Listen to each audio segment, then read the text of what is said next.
কিবরিয়া হয়ে মানুষের দাঁড়ে দাঁড়ে যেতে পারে, আপনাদেরকেও রাখতে আহ্বান জানাচ্ছি। আর 2টা দিন আছে, আপনারা গোলাম কিবরিয়া হয়ে প্রতিটা মানুষের দাঁড়ে দাঁড়ে যান, ভয় পাবেন না। ইনশাআল্লাহ প্রতিটা সোর্স থেকে আমরা জানতে পেরেছি ব্যালট পোস্টাল ব্যালটের বিজয় আমাদের হয়ে গেছে ইনশাআল্লাহ। আপনারা কি চান? আপনারা কি চান না আপনাদের সন্তান এমপি হোক? চান না?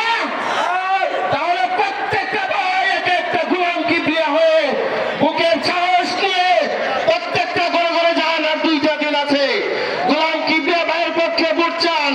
ইনশাআল্লাহ আমরা এদেশে নেই এবং ইনসাফের একটা দেশ উপহার দিব আপনাদের, যেখানে কোনো বৈষম্য থাকবে না, যেখানে কোনো চাঁদাবাজি থাকবে না, যেখানে কোনো দুর্নীতি থাকবে না ইনশাআল্লাহ।